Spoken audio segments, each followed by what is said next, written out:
That's Friday the 13th, 2018. Strong hand, long-term thinking, unconfiscatable. All right.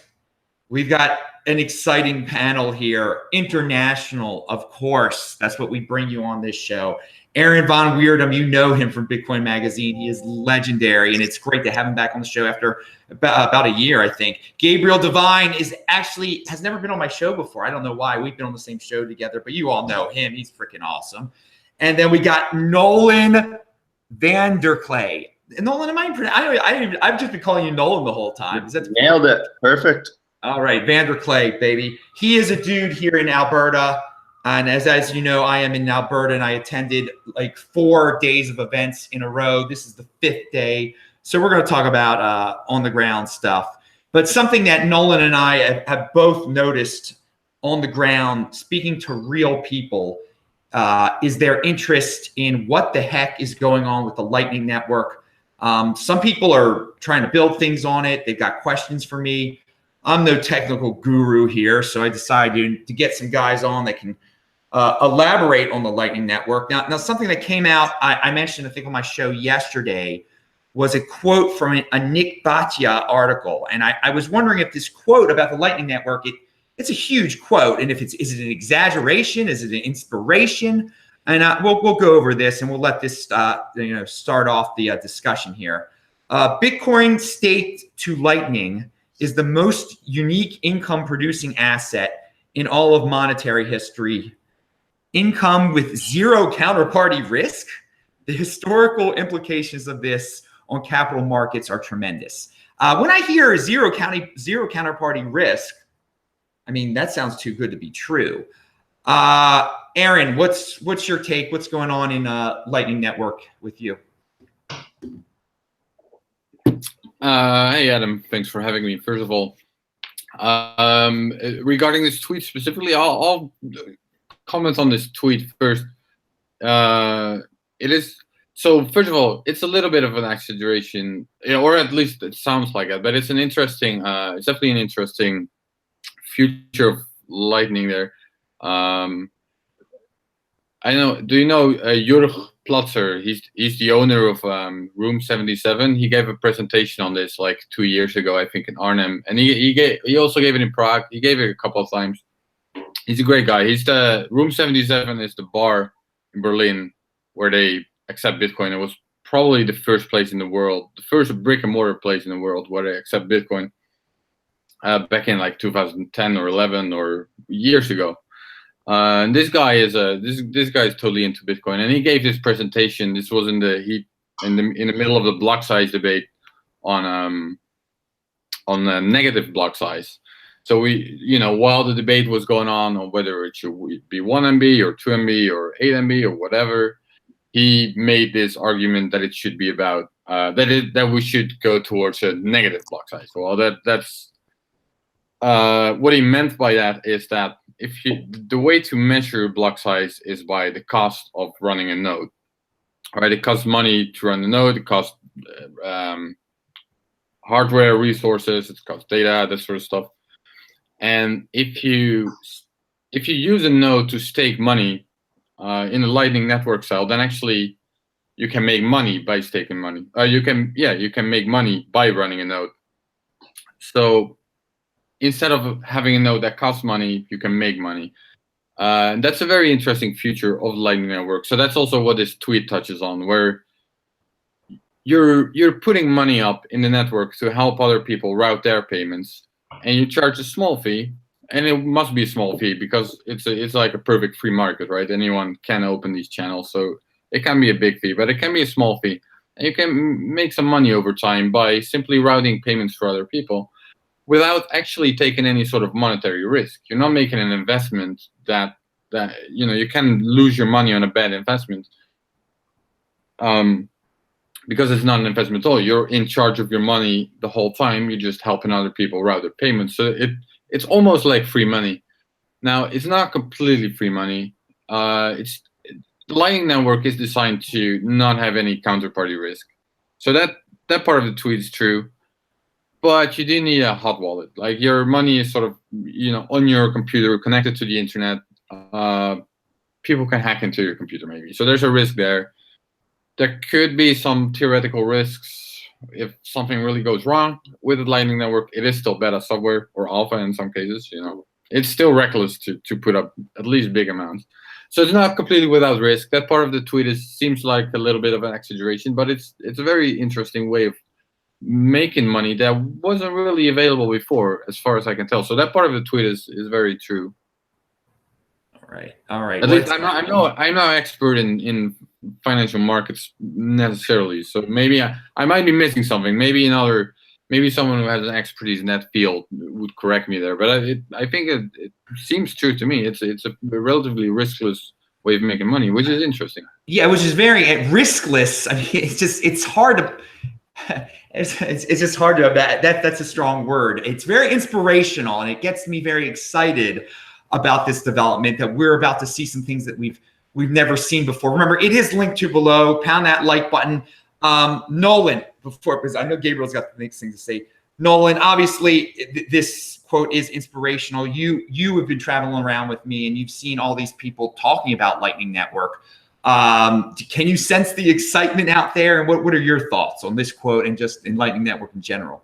Yeah, well, for Lightning Network, for sure, like that's what I'm feeling now, especially going to Calgary there, and it's a big Bitcoin strong community. And then heading all the way up to Edmonton, there's a lot of really strong Bitcoin people there. And I think for me, I'm more forming myself into more Bitcoin, learning about how much Lightning is going to impact everything and how it's going to make everything more frictionless. And I think there's some really good things that are going to come with Lightning Network. But I know it. Bring it back to what was that quote that Safety said at the event? I mean, this is something that's basic, because there's a lot of people watching this that are not technical dudes, and I think it was a good summary, just in case. But some people don't even know what we're talking about right now. But what did he say again? Yeah. So that thing that really hit me at the Bitcoin Radio when he talked about it was what Lightning Network is and how it's going to affect it. So like gold was the standard before, and we were using paper as the protocol on top of that, so that the people would transact with paper, and then once a week the banks would settle in gold. So Lightning Network, Bitcoin is going to be the gold of cryptocurrency essentially, and Lightning is just going to be that protocol layer on top of it that people are transacting with, and then when you want to settle, you go back onto chain. So that really hit me with how it relates to what we have right now, but just a way, way, way better system. And I like how he did put that into terms that related it to, something everyone can grasp, because there's so much with Bitcoin when we're talking about these awesome technical aspects of it that it scares people away. And that's another thing that we've noticed during our travels, definitely. So everybody, pound that like button. Now Gabriel's going to take it over with his thoughts on what we've been saying. Well, I've been, in touch with Nick personally, and we've been talking about his articles. He comes from a financial kind of background, so that's his real approach, and that's his analytical viewpoint. And like Aaron, I do not share that background, so my knowledge basis for that is relatively shallow. But I would like to kind of dive in a little bit on Aaron's comments and kind of hopefully provide a little more resolution there. You may call it semantic, but what we're talking about here is the distinction between specifically counterparty risk, which is a specific situation where somebody else controls your money completely and you have to trust them, or partially. There might be multiple parties that have control over your money, which is very common in the current or what I like to call old finance, right? There's continual counterparty risk, like everywhere, really, really extreme counterparty risk. Just from, everyone knows that from their own bank account. The money that you quote unquote have in your bank account is actually a claim on some money that the bank may or may not be able to get when you get it. And that's why there are bank runs. This is one of the many dangers of the current scaling solutions of creating fiat on top of savings, and it's a real mess with a lot of counterparty risks. So this is a risk that current financial markets are very much pricing in and aware of. And as we saw in 2008, and many panics for decades and decades ever since the Federal Reserve was founded, and ones before that as well. Having to do with fractional reserve banking specifically, as opposed to debt-based central banking that we've had since then, which is even more panics. This is a familiar concept to people where these panics create contagion because it's a huge chain of counterparty risk. Lightning has the complete opposite philosophy and approach. It's you're chaining irreversible promises.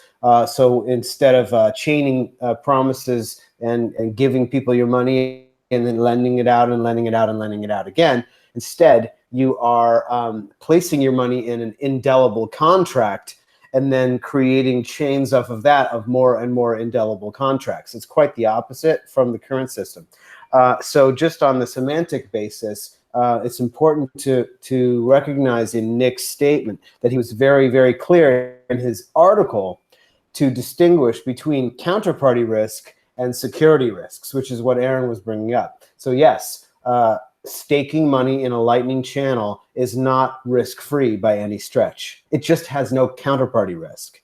However, the security risks are quite low as well compared to old finance. So they're much higher than holding Bitcoin in cold storage, and they're definitely a little higher than holding it in holding Bitcoin in a hot wallet online. So you're adding a little bit of security risk still without any counterparty risk. That is the Bitcoin way. So in these centralized exchanges, that's kind of building these private scaling solutions, and like something like Coinbase where you can send back and forth to users on there. This is a way to scale that's using a centralized server, which you totally can do, but it has complete counterparty risk. You're adding counterparty risk, and so that's what was the amazing development, the amazing innovation of Lightning Network, is to build scaling solution, the first really robust scaling solution without any counterparty risk. And so Nick is pointing out that this is a development where that hasn't existed in financial markets before. An asset, a way to make steady, if low, profits and interest on an investment without introducing any counterparty risk into the equation. That is a new thing. It's a new niche, right? So it's one little level less, more risky than having gold in your vault at your compound or Bitcoin in your cold storage with your private keys. It's this sliver above that where instead of making zero on your investment and just keeping the same, you actually make a little bit of interest. So that's kind of what he's talking about as far as the first half of his statement. The second half is he's predicting that this will cause an incredible infrastructure of financial instruments to be built on top of Lightning contracts. So this is an idea of basically you can take the promise or the expectation that Bitcoin in a Lightning channel will earn a profit, and then I'm assuming he's talking about building financial derivatives off of that. I really don't know, and I asked him to explore the topic in his next article, so I'm looking forward to that. Wow, that was a really good explanation, and that gets us the excitement that we're about to entering this new niche. I mean, we can't even predict where this is going to end up, and it just kind of is a complete contrast to what you sometimes read about on social media with the people just saying, "Is the government controls?" I mean, the FUD that gets spread about the Lightning Network. Unfortunately, it's so loud sometimes you can't even focus on this amazing world-changing type of technology that we might be on the cusp of here. Aaron, do you have any thoughts about what Gabriel just said? And if you don't, tell us maybe some other cool developments on Lightning Network that you've heard about that maybe we haven't heard about because of all the crypto noise out there. Yeah, so Gabriel's absolutely right that the important distinction, which I didn't really make, is that there is a difference between counterparty risk and any other risk. I mentioned the other types of risk because I kind of feel that may balance out the fact that there's no counterparty risk. So while there is no counterparty risk, and that's a great benefit, I'm not sure if that benefit really holds up if you have other types of risk. In the end, there should be some kind of equilibrium with the money you're making and the risk you're taking, right? So if the risk is very small, that probably means that over time the money you're making is also very small because everyone will be doing it. And I expect that, not going into the whole derivative story, like just staking for routing, that will probably not make you a lot of money. The whole derivative story, very interesting. Taj is working on stuff. I forgot what it's called. Anyways, that's definitely interesting. There's a lot of interesting Lightning stuff coming up. I read this article a little while ago. I opened it here. It was called "The Future of Bitcoin: What Lightning Could Look Like," with all sorts of improvements that are coming up. If you look at Lightning now, it's such a young technology. It's it's working, but it's not even really practical to use, unless for gimmicks. And it's going to be such an improvement over time, at least if it plays out like I would expect. And the biggest improvement, I think, is that right now you have Bitcoin on chain and you have the Lightning Network, and they're really sort of two separate things, right? Like if you want to pay merchants in Bitcoin, then or in Lightning, then he must also be on Lightning or on chain. So you have the network effect of Bitcoin, which isn't really taken over by Lightning. It has to create a whole new network effect with merchants who are gonna have to support it, and people are gonna have to need it in their wallets. And I think the biggest improvements we're gonna see is where this difference is gonna disappear over time, where you can pay an on-chain payment, you can make an on-chain payment, and it will be converted into a Lightning payment halfway, either through a counterparty, which again you don't really have to trust, or through other sort of tricks. There's a couple of tricks like these, like submarine swaps, splicing, where you can open a channel, close a channel while funding it or while withdrawing money. And then once this sort of disappears, once you can make on-chain payments that will be converted into Lightning and Lightning payments that are converted into Bitcoin, I think that's when you really will see it take off in a more I don't want to say mainstream quite yet, but where everyone who's using Bitcoin might as well just use Lightning, because even if you want to pay someone who doesn't use Lightning, you can still make a Lightning payment. It might even be cheaper still. So I think that's the most interesting thing we're going to see from Lightning in the short term, where the difference between on-chain and Lightning is just going to disappear. It's going to be seamless. That's important. Yeah, it is. Before we move on from Lightning Network, we've covered it very nicely here. Gabriel or Nolan, do you have anything else to add to the Lightning Network conversation before we move on to something a little different? All righty then. Aaron, we'll stick with you here, and we're going to stick with the tech side of things. You had an article at the beginning of the year talking about the tech trends for Bitcoin in 2018. And recently you had a tweet which discussed the trends that have actually, your predictions that have come true. And one thing that was in the original article was increased privacy through Tumblebit and ZeroLink. And then you have actually just recently spoken about privacy. What's up with those two things, and what's up with privacy? Yeah, I hosted a panel in Lisbon. There was the Building on Bitcoin conference, and I hosted a panel on privacy. And the sort of theme there was there's a lot of some loud noise outside. Right. Anyways, guys playing music on their bikes or whatever. Anyways, in the Netherlands, everyone has bikes, right? You know that. Yeah, it's healthy, man. I like that. I wish more. Okay, continue. Sorry. That's nice weather as well now, so it's good. Yeah. Anyways, yeah. Privacy panel. Yeah, I was surprised, but there's a lot of. You were talking about the your presentation in Portugal. Yeah, there's a great lot of innovation coming about for privacy tech. Like lots of innovative stuff to improve privacy in all sorts of ways. But I kind of feel like this has been, it's always felt like that. Ever since I got into Bitcoin for the past 5 years, it's always felt like privacy is around the corner now. Like all this great stuff's coming out, whether it's CoinJoin or a confidential transaction is a bit more theoretical, or Tumblebit, like you mentioned, or onion routing on Lightning, or Mimblewimble, all this great stuff.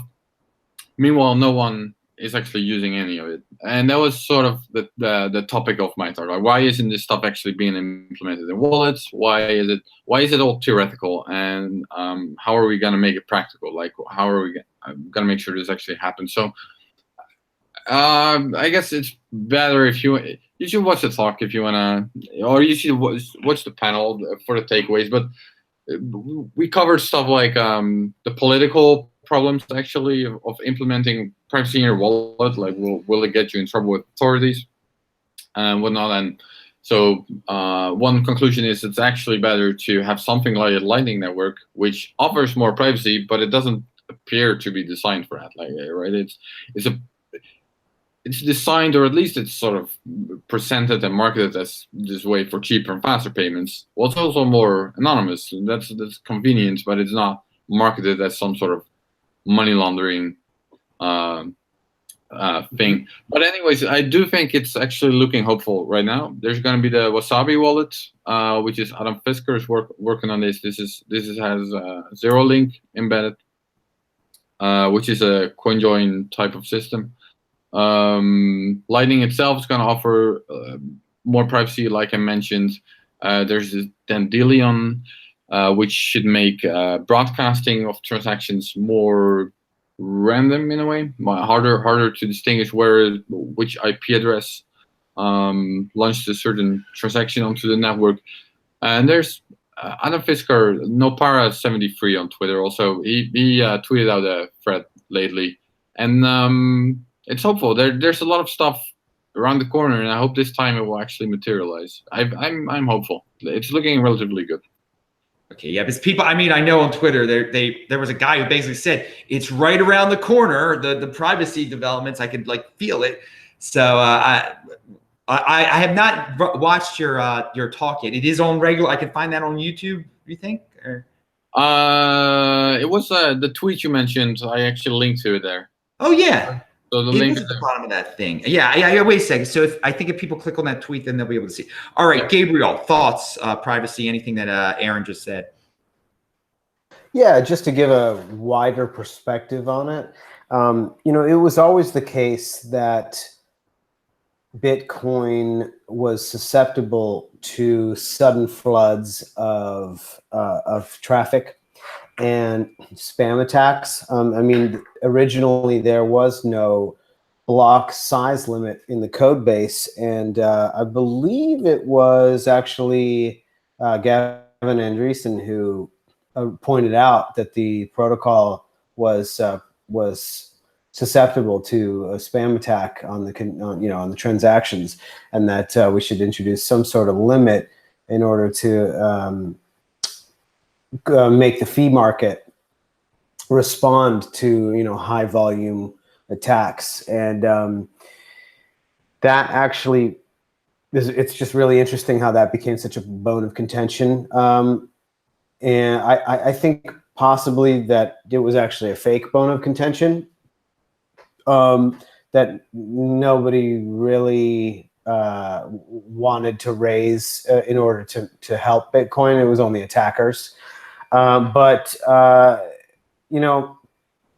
it was always the intention to introduce a few important scaling improvements to the base protocol before then moving on to privacy. It was always scaling number one and privacy number two. And segregated witness achieved so many things at once for scaling and other things for Bitcoin, including versioning and some other things. It really increased the transaction capacity by a lot. Schnorr signatures are also going to increase capacity by really decreasing transaction size. So it's the scaling thing. Basically, everyone worked really hard on it. There was the biggest outstanding bug in Bitcoin, which was called transaction malleability, which is essentially a pointer to transactions was breakable. You couldn't point to your transactions properly, so you couldn't build things on top of Bitcoin as well, because your pointers to the transactions could be broken. And so it was not that you could, steal money back and forth. It was just that you couldn't point to things properly. And this is a very challenging bug to fix. And that was one of the main reasons why they moved the signatures out of the transactions entirely. And now they're stored in your computer instead of when you run a full node. So this, really segregated witness passing through immediately, like most of the greatest minds in Bitcoin, began working much harder on their privacy ideas. One of the reasons why privacy is so important, in fact, probably the main reason, and it has nothing to do with controlling your user information, your personal information, anonymity, dark markets, being able to control your own data. All that stuff is actually less important than the main reason why we need privacy on the base layer of Bitcoin, and that is fungibility. Fungibility is a fancy word for every Bitcoin is the same as every other Bitcoin. So an ounce of gold is an ounce of gold is an ounce of gold. The atoms are exactly the same.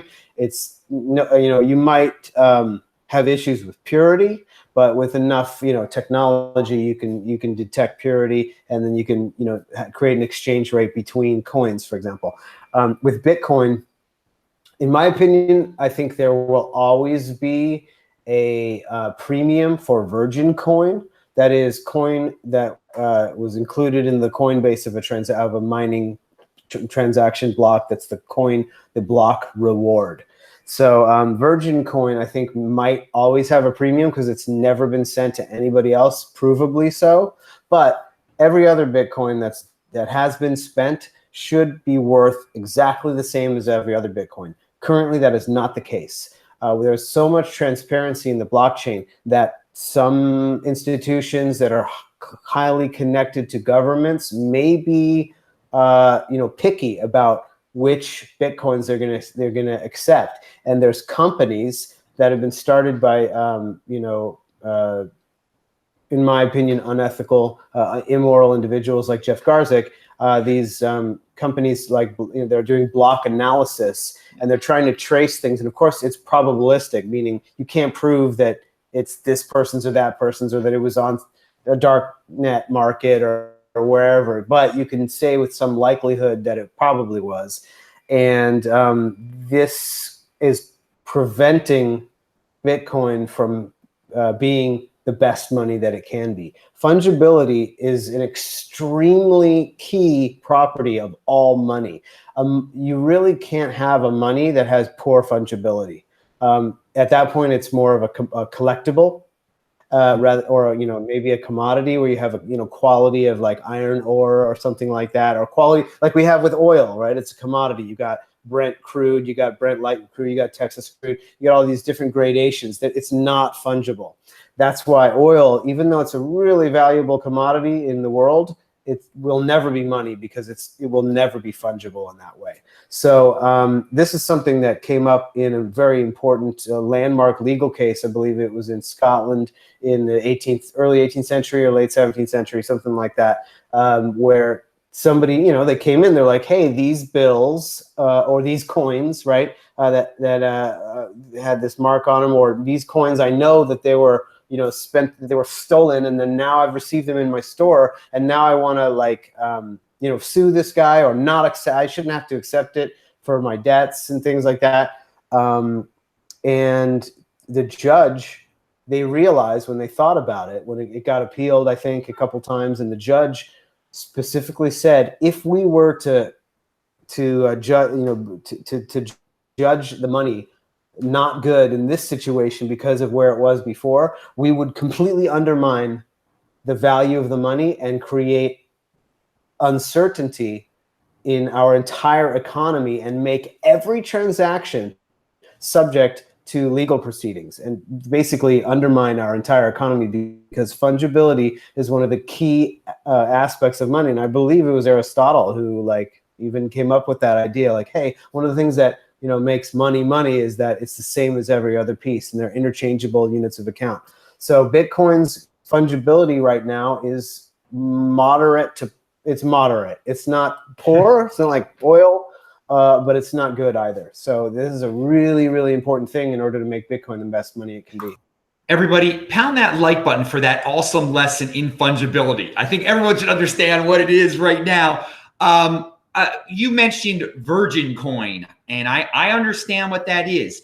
Now, if we got to 100% fungibility, though, and Aaron, what do you think about this? And Nolan, we're gonna get to you in a second.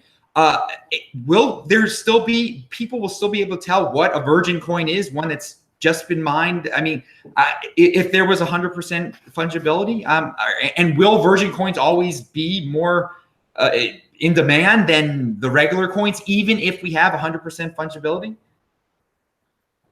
Yeah, there was actually a company a couple of years ago that sold Virgin Coins. Blockstream? No. Blocktrail. Blocktrail. They got bought by Bitmain later, and they rebranded to BTC.com. But they used to sell Virgin Coins for a little while. I don't think the business really took off in a big way, and there were some complications maybe with, is this money laundering or not? But yeah, it's definitely true that you can also always pinpoint the Virgin Coins. That's inevitable. I don't think you can remove that from the protocol. Okay. Will it be worth more? Yeah, maybe. I could be possibly. Yeah. Well, that was the basis for their. That's why they started selling them. Well, I see why there's a basis for their value currently, because currently you can end up with a coin that can be traced back to some drug dealer, and then someone might not accept it in theory. With a Virgin Coin, no, no one's ever used it, so you'll never run into that problem. But I'm saying if we get to where you're not going to be able to tell the history of your coin, I don't see how the Virgin Coin would be more valuable at that point. The case they made at the time is that it's also sort of like a collectible. You can imagine you had BTC for a while selling these physical coins, for example, and I think these were also Virgin Coins. And, so that has a sort of nice touch to it where you've got this physical thing, an actual coin, and it's also never been used. It's like in the same way that people collect actual coins that have never been used.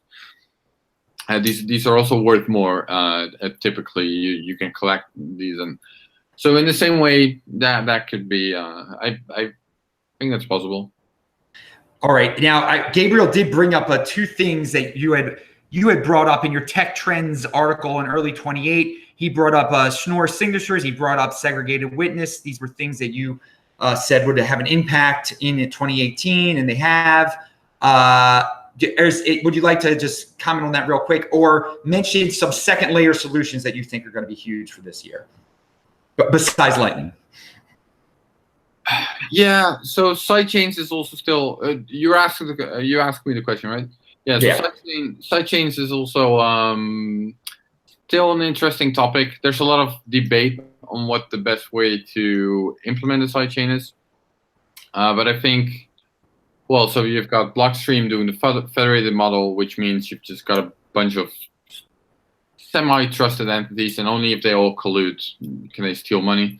And you've got the drive chains model, which is secured by miners, and there's some controversy about that because especially when it's within this sort of centralized mining ecosystem we have today. It's not completely unlikely that a majority of miners could actually collude. Now, they can already collude to do all sorts of stuff, most notably censoring transactions and double spending. But with this sidechain model, they can also go as far as just downright stealing funds. So it's a bit of a weaker model. Now, should you just do it anyways, or at least let people do it? I tend to think so. If people want to take that risk with their own money, I'm sort of okay with that. But others don't really see it that way. So there's these kind of sidechains will need a soft fork, and this soft fork right now doesn't look like it's going to be deployed anytime soon. But who knows? So we do have federated sidechains. These are starting to take off. You've got Blockstream Sync and also RSK. the rootstock Ethereum-like sidechain, which started out now as a federated model, as I understand it. They do have plans in the future to switch to a more drive chain model, but whether they'll be able to do that, that's an open question. So yeah, sidechains was 2 or 3 years ago. People were very excited about it, but as far as I can tell, at least sort of the core developers, they're a little less excited about this type of technology right now. All right, guys, pound that like button if you like how this show is one of the most tech-oriented This Week in Bitcoins in the history of the show. Before we slip away from the tech, do the other members of the panel have anything else to add on the technology side of things that we've been talking about here? I just wanted to say on that topic, that was really good, Gabriel, how you explained that, really big. And they were actually brought that up at the Bitcoin Rodeo because ATB, the bank, was there, and that was one of their things. They're a very forward-thinking bank where they were willing to give you loans and that sort of stuff, but they were really focused on that fungibility side of it, where we want to make sure these aren't traded in illicit assets before. We want to make sure they come, so that's why they set up with miners. And I think the new people coming in, and this is with Adam, your 80-20 rule, I think a lot of the people in Bitcoin, they don't really understand the importance of that side of it yet. And they don't see how that can be traced back to them yet. And I think that that's a really big layer that needs to be built on. So I really appreciate that. That's good. Thank you. I also have just a couple small things to note as well. First of all, you said 100% fungibility, but yet Coinbase, miner reward Bitcoin still being distinguishable. So, well, by definition, if there's any difference between Virgin coin and any other coin, you don't have 100% fungibility. So that's just on a definitional basis. But I would be really interested if anybody out there listening right now, of course, Aaron's included, because he's probably the most knowledgeable person currently involved with this broadcast, listeners and speakers alike. But if anyone has any knowledge about any Bitcoin improvement proposals, or anybody talking at all about Coinbase obfuscation, in other words, somehow preventing anybody from knowing that Bitcoin had just been mined, or whether it's been spent or not, so as to bridge that last gap of fungibility between Virgin coin and spent coin. That would be really interesting. If anyone knows about that, I'd love, just hit me up on Twitter, direct message. Yeah, I wanted to quickly, I wanted to move on to the drivetrains, if I may. Oh yeah, please.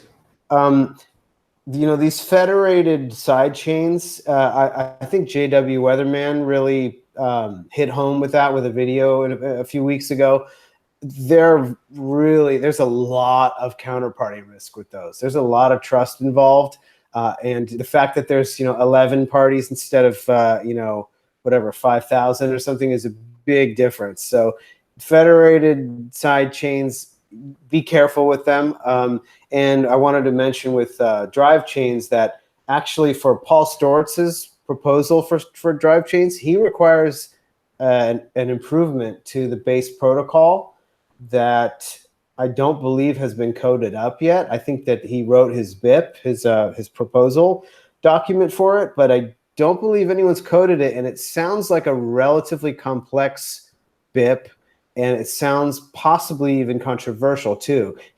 Paul has been quite upset that the core developers don't seem to be jumping on his proposal to do it. I think they're not excited about drive chains, a lot of them, because of the miner risk. None of the developers trust the miners to maintain their objectivity in that situation, and they see a lot of risk.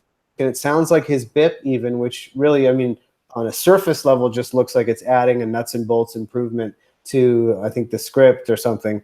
Nobody's jumping on it. So unless he codes it up and can convince the core developers to merge it into the protocol, I don't know if we'll be seeing drive chains anytime soon. All right. Gabriel, again, you've brought up a really excellent point. I had not heard Virgin coin mentioned in the entire fungibility debate until today. So if anyone can answer Gabriel's question, do contact him or contact me if you have insight into that. You also brought up JW.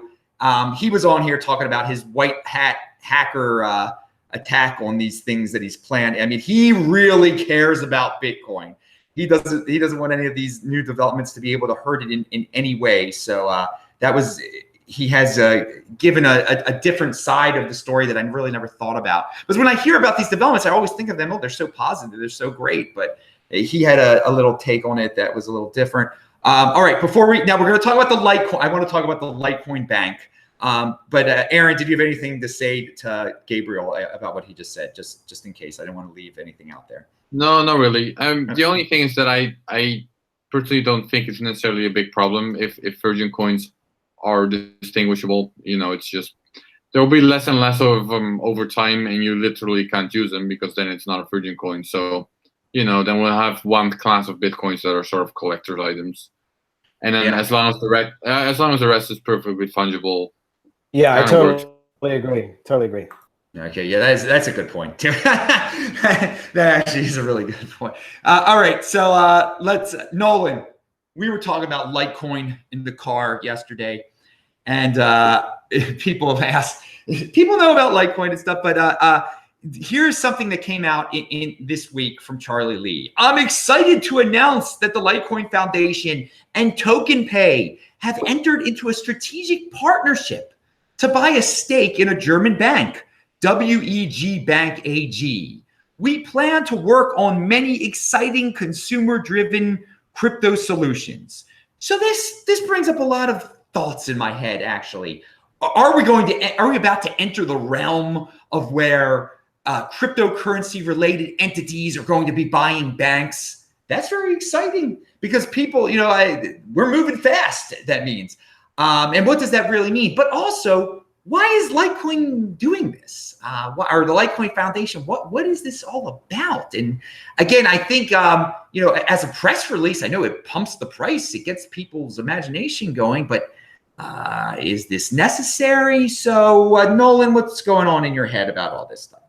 All right. So my thoughts on this. Well, so I'm coming back full circle, coming back more to Bitcoin maximalist, how I think Bitcoin's going to be the one. But the one reason I do really like Litecoin is because Litecoin tries everything before Bitcoin. It did SegWit before it. It's working. It's like almost Bitcoin's little experiment sort of thing. So they try everything. So with them buying this bank, they're the first ones to ever do that. Right? Remember, it's the Litecoin. I just want to clear up to everyone. Litecoin Foundation, because there's coin can't actually buy the, but that. Fair enough. To throw that out. Yeah. No, for sure. Fair enough. So to me, I don't know. They're being real progressive here, and it's the big thing. I don't know. We're going to see what happens. I guess, I don't know if Bitcoin doesn't have a foundation. They can't buy a bank, but I don't know. We'll see what happens. I think this is kind of where Litecoin, how they lost out on their Litecoin card, their pay. This is one way that now they have a stake in a bank. They can implement that and we can have more payments sort of thing. I don't know. That's just a thought that's going through my head. It almost sounds gimmicky to me, but at the same time,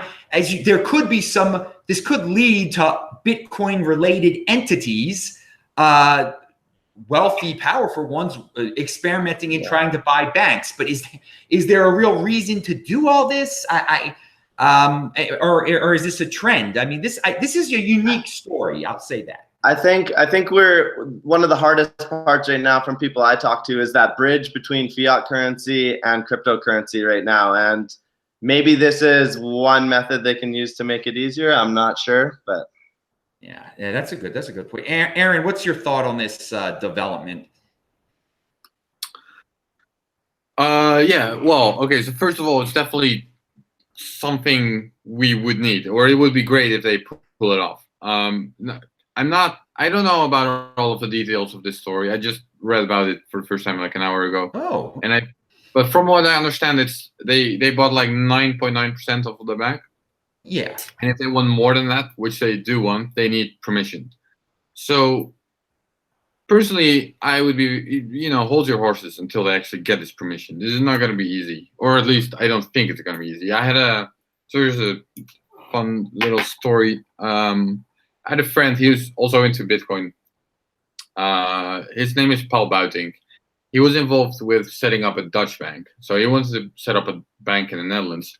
And they had a very interesting idea. They wanted to start a bank that would actually hold people's money, right? That was the idea for their bank. Because usually when you put your money in a bank, the bank doesn't actually hold your money. They invest it in all sorts of stuff, and there's also the risks. You know, I don't have to explain this part to you. So they had this idea: we're gonna start a bank, and we're gonna actually hold people's money. And when they want their money, you know, they come to the bank, and we'll give them their money back, and we'll charge a small fee. So they went into the process of actually starting a bank that did this, and they found out the hard way how incredibly difficult it is to start a bank or to get into the financial sector. At least in the Netherlands, is really the last guild or cartel, or it's really nasty to. It's really hard to get in there. You know, to give you one example, if you want to start a bank, even if you have enough money, if you have all the skills you need, if you have a great plan, if you got everything, you still need a director on your board of directors who's been a director at another bank, right? So you already need friends within the financial sector. If you don't have friends within the financial sector, you can forget about it, right? So that's right there. You can see that's not a free market. That's not how a free market should work, right? So that's one example. Now, I believe they got past this stage, and then they got to the point where so right now banks, to avoid banks from collapsing, banks are obligated to insure each other, right? So if one bank collapses, then all the other banks must, by law, chip in to save the bank, right? So the financial sector sort of rescues itself, so the taxpayers don't have to do it. Now, this sounds somewhat logical on paper, or maybe not. Maybe banks would just fail. Anyways, for them, this made no sense at all, because they're not going to collapse, because they're not lending out their money, right? They're just keeping it. There's no way that can go wrong. So they don't need this insurance. Meanwhile, they didn't get an exception on the law, so they still had to insure the other banks. So now they couldn't actually guarantee to their own customers that they would hold the money, because now if another bank fails, all of a sudden they have to chip in for this other bank, and now they're on a fractional reserve. So they went to the finance minister and they explained this to them, and you know, very clearly, this makes no sense for us to have to be part of this structure. And this was but they didn't get the exception. Now the suspicion is that they may not, like, maybe the finance minister just didn't understand, or maybe, but it's also very possible that they just didn't want a bank like this. Because if you have a bank like this, it could actually lead to a bank run where everyone wants to have their money in this bank, and a bank run at all the other banks who are on the fractional reserve, so they'll all collapse. Now this is just an example of, you know, they had everything they needed. They passed all of the challenges they had to pass to create a bank, and then they run into this sort of nonsense. So I don't know what the status is of the Litecoin Foundation, or how well versed they are within the financial sector of Germany, but I think they're gonna find out probably that it's actually very difficult to get a foothold in this world. You know, and ironically, that's the best evidence that we actually need something like Bitcoin. Yep, you hit it right there. Pound that like button, people. If you create a better bank, they're not going to let you create a better bank. So you got to get into something where they have no control over letting you do anything, which is Bitcoin. But Gabriel, what's your thoughts on this? Are crypto companies going to get involved in buying banks, or should we just forget about even getting into that realm? That's a good question. You know, that the story about Paul Bajtink, that's really, really funny, you know, because he had a really terrific podcast and show on YouTube that I followed avidly, and it was called, what did he call his show? Bitcoin? Do you remember, Aaron? Oh well. I mean, yeah, I've been on that show a bunch of times as well. But I don't remember. Yeah. Sorry. What was he? We're talking about 3 and 4 years ago, and it was really good. And then suddenly he disappeared, and then he came back with some like general economic and financial thing that was just really boring. And I was like, what happened to Paul? He lost his like mojo, and he went he went, he went mainstream, or he sold out, and I think he was just trying to suck up during that process, and he still got slapped in the face. So that's what happens, people. You go to this permission system, and you suck their you suck up to them, and lick their lollipops, and then do everything at the bank. They give out the free lollipops, and you get your toaster, and they buy you lunch, with expensive wine. They try to get you drunk, and they say, oh, that's great. Okay, we're going to look over your paperwork, and we'll let you know if we can allow you to do business in the world. And that's what you get. You get it thrown back in your face. Powell thought he could change things from the inside, and he's just, the time to do that, and with any thought that you might succeed, was before the existence of Bitcoin. Now that we have Bitcoin, doing things like that is kind of a waste of time, I think. But with the Litecoin Foundation and stuff, they're trying to buy a stake in another bank and stuff. I mean, it could be a profitable venture for all I know. I don't really know what they got going on. I mean, personally, coin foundations are, a problem in the first place. If your coin has a foundation that has any real power, you're screwed, and your coin is centralized, and it's just bullshit. It'll never be money. So, as far as just in general banking, I just want to throw out there, once again, big picture, banks can still exist in a Bitcoin world. In a world where we're all using sound digital money, banks can perform two traditional functions that they used to be really good at before they became 100% fraud, and that is real hard money lending and storage. So if they were really smart, which they're not, they would be going into those realms. Instead, they're just sticking to old finance because they're stuck in that paradigm. Literally, legally, they can't do certain things like this. So now you see Jameson Lopp with the first real enterprise level, zero counterparty risk, storage and security consulting solution. These are the companies, like it's called Casa Hodl, I think. These are the companies that are actually going to take over those old banking features. There's also lending platforms. There's decentralized lending as well. So I have a feeling that almost no banks will survive the transformation ahead into the Bitcoin world. Almost none. Very few. I think what's going to happen is several of them will buy up companies like Casa Hodl or other lending platforms, and then they'll survive because they'll suddenly have a business that's viable. But most of them won't, and they'll just implode. It'll be real interesting to see the skyline without any bank logos in just a few years. Well, I agree that I think a lot of them are going to buy companies like Casa, and I think there's always going to be a demand by the 80%ers out there. I can't control my own private key. You do it for me, and the banks will learn. Like, hey, that's simple. We'll just hold their Bitcoin for them, and it shouldn't be this way. But I think the banks are going to survive and just kind of alter their model because people are going to be begging them to hold their Bitcoin because they're not responsible enough to control their own private keys. I could be wrong about that. I know, Nolan, you're going to have thoughts on this. You're a big guy into the central banking and banks and everything on what Gabriel was talking about.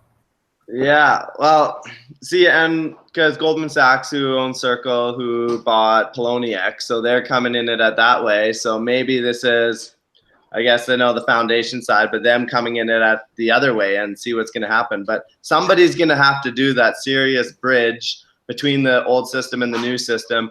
And I agree with you, Adam, with the whole custodian thing. People don't want the responsibility. We've been bubble wrapped so much by our society that 80%er don't. The 20% that actually know what's going on do, but that 80%, they've been bubble wrapped by society, and they're going to want people to look after their private keys and their thing. So we'll see how it looks. I don't know. I'm not a supporter of that, but there's the 80% out there. So I think you guys are wrong. And the transformation, part of the transformation is societal and cultural. And that attitude is going to change when the truth hits the mainstream about the amazing fraud that's gone on behind the scenes, the collusion between banking and government, and how much the wool has been pulled over the society's eyes. It's going to take a number of years to happen, but I think that's really the only way that I think people are going to want to control their money, and it's going to be way easier than it is now.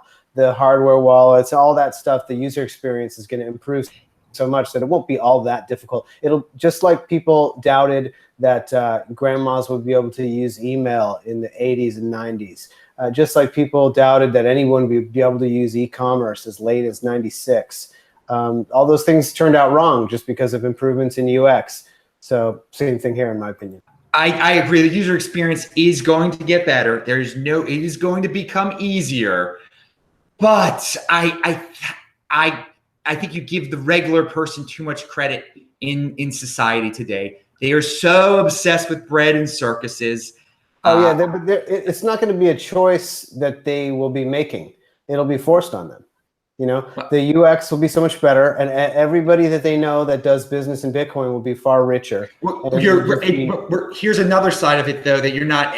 How about if there's a Fed coin? I mean, then that's what they'll be in, and then the banks Nobody will save. Nobody will save in this inflationary coin. It'll never compete with Bitcoin. It will never be able to, and it'll be purely self-preservation oriented, not philosophical. Again, I don't think it will compete with I think people will just blindly go into it because it'll be easy. The dollar will easily transition into this Fed coin. The country will make it easy for the mindless followers just to.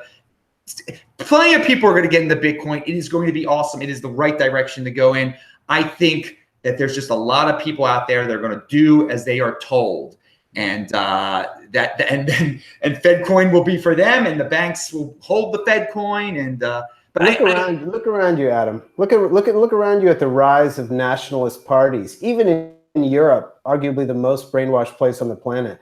This is not going to stop. We have the internet. This is news. This is real news right now. What we're doing, this is real media, and that's changing the world so fast. Hardly anybody is watching these old media things, and the brainwashing is falling apart all over the place. Now, it's going to take years, of course, but this is a process. You can't judge, what's going to happen in 5 years based on most people now. There's so much shit happening so fast, and people's attitudes are changing very fast. Yeah, I don't.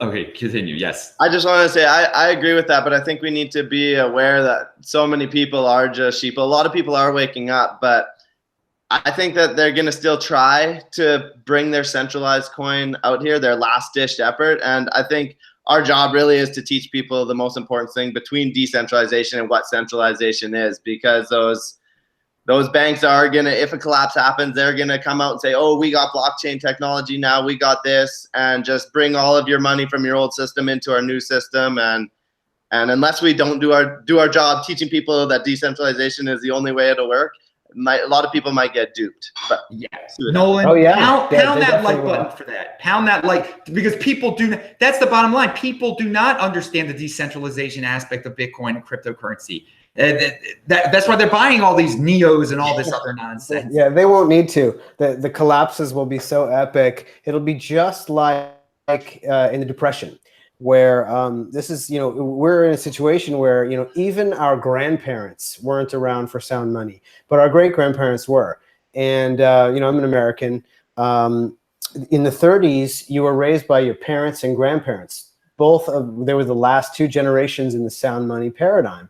And they had the diametrically opposed approach to savings, economics, and fraud that we do now. These grifters and everything in the 30s, they had to overcome so much more cultural baggage than scammers do now. They could just do decentralized, not even decentralized, but they could do scams with internet marketing now, and just scamming all. Look at the Ether thief bots on Twitter. It's so easy to fool these people because they're all spenders, they're all idiots, they're all fraud is the norm. Right? We have politics, central banking is completely a fraud. So that's the norm. So anything that nobody has any idea. But in 30s and 20s, back then, man, it was hard to get somebody to part with their gold. I mean, after all, it was going to be worth 2 or 3% more next year. So already you got to beat that bar. I mean, geez, you really had to do a number on somebody to grift them back then. But now, super easy. That's going to change again. There's going to be so many frauds and so much. And I agree with Nolan. The central banking, the Fed coin will be the last and biggest gasp of the fraud. And when that collapses, then the late adopters will straggle in with Bitcoin and do well. All right. Aaron, your thoughts on any of this? We've gotten to a social talk here, but this is an important aspect of cryptocurrency. Yeah. Even if governments launch Bitcoin or not, and they keep using fiat or whatever it is, they want to push on people, this money will have to compete with Bitcoin either way. Now, I do think it could have some advantages over Bitcoin. Maybe it could be a bit more stable, for example, but they can't inflate it too much, right? It can't be inflated too much because people have Bitcoin as an alternative. So in that sense, Bitcoin could keep even these alternatives honest just by the merit of competition. And if that happens, in my mind, Bitcoin will succeed. Even if most people don't actually use it themselves, if it keeps other currencies honest, that's already a big success. And then over time, maybe people will just come to prefer Bitcoin, or maybe the fiat or the Fed coin will have some benefits and it'll both exist. But Bitcoin isn't going anywhere, so either way, it's going to be a better world monetarily. I suspect. Yeah, I lean toward that scenario. I just still don't think that the mass, that all the masses are going to get into Bitcoin. They'll be stuck in something else for a while. Okay, let's quickly get to the conclusion here. Everybody get ready for your final thoughts, anything that was left out, your stories of the week. I will start with Nolan. I want you to talk about, what we saw here in Alberta this week, and just how it shows that you could be anywhere on this planet and you can be a huge, make your mark in the cryptocurrency world. Just because you're in a province that not everybody knows too well yet, doesn't mean that you can't become the main jurisdiction for cryptocurrency. Who knows? There's just a lot of positive vibes coming out of Alberta this week. The Bitcoin Rodeo was a great event on Monday and Tuesday. What were your thoughts, Nolan? Are you excited about being a citizen of this crypto province? And to tell that Dogecoin story too as well. Okay, yeah, no, it's been a really, really big week here in Alberta. It's been big. We had the Bitcoin Rodeo Monday, Tuesday. We had a big meetup in Red Deer Wednesday where we brought all the different Bitcoin clubs from around the city together. So we filled that room. We had our Bitcoin and beers. That's our meetup. We had a blockchain fintech, and then we had another shopping club group that's building a shopping club and integrating cryptos into it. So there's a lot of work going on in Red Deer, and then Edmonton too with the guys at Bitcoin Solutions. Had a meetup there Thursday, and then coming down here onto here Friday. So this has been a big Bitcoin, big crypto week in Alberta. But yeah, the funny thing at the conference, the guy that was selling the e-cards or whatever, he has about 8 different cryptos that he accepts, and he is getting a lot of flack from people. Why aren't you accepting Bitcoin Cash? When will you be accepting Bitcoin Cash? And then, so just to slap Roger Ver in the face, he started accepting Dogecoin. And it's been a good week, man. I can't complain. This has been probably Alberta's biggest week, and there's a lot of big players that have a lot of big things going on. We got big mining operations going on, and it's been awesome, man. Great ride.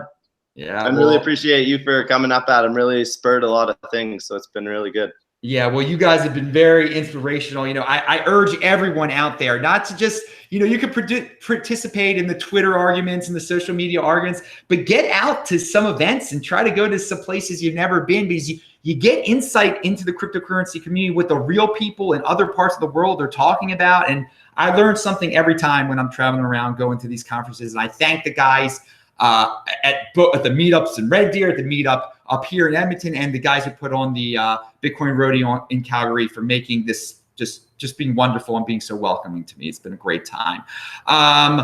Let's see, Gabriel, what are your conclusionary thoughts, or anything that you wanted to add, anything that got left out?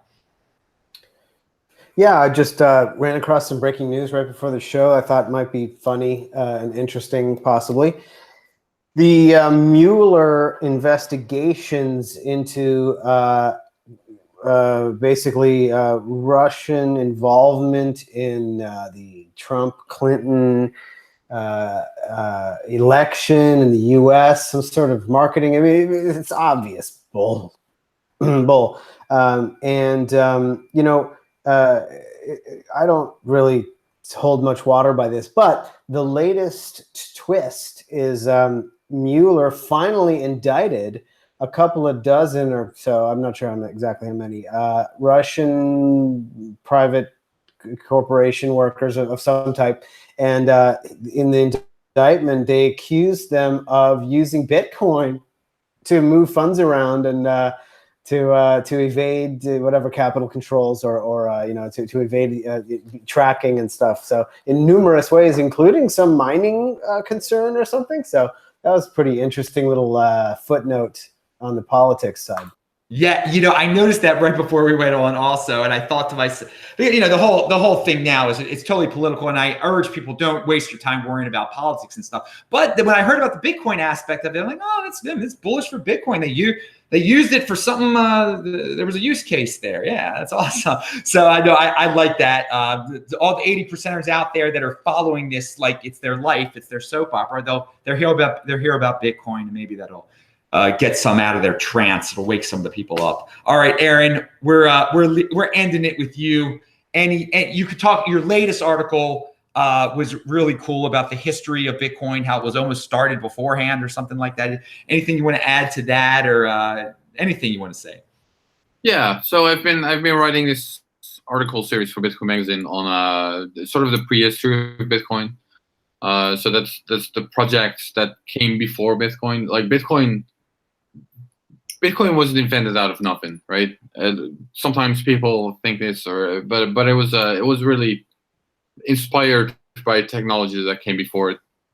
So I wrote four of these articles now. The first one is on Xiaomi eCash, which was a cache for the internet. The first cache for the internet. It was mostly intended to be private, but it wasn't decentralized or anything like that. Then you had Dr. Adam Back's Hashcash. Then Vaidai's B-Money. I probably didn't pronounce his name right. Wayday. Well, anyways, B-Money. And now I wrote an article on Nick Szabo's BitGold. So yeah, if people wanna check that out, you can find it on Bitcoin Magazine. Also next week I'm gonna be in San Francisco at the Distributed conference. I'll be hosting a fireside chat with Samson Mao of Blockstream. We're gonna discuss the future of Bitcoin. If anyone wants to check that out. Awesome. That's it for me. Yeah. All right. It's pronounced Wayday. Wayday. Thanks. Yeah. Prehistory. I love it. Okay, somehow we're echoing now. I don't know. That means the show is over. Everybody, thanks a lot, my guests. This has been an awesome show. Thanks for everyone who was watching. Remember, we do this show every single Friday. I do a show on this channel every single day, at least one. Check out the archives below, disruptmeister.com. Get a Trezor Ledger Nano t-shirts, all linked to below, of course. I had to mention I'll be in Philadelphia soon. That'll be linked to below. If you want to see that event, get a discount to it. And again, pound that like button, everybody. Saturday, tomorrow's show is the Beyond Bitcoin show, so tune in then. Thanks a lot, all. Everybody have a fun Friday 13th and a great weekend. I'm Michael Meister, Disrupt Meister. Subscribe to the channel, like the video, share the video. See you later, people. Bye-bye. Bye.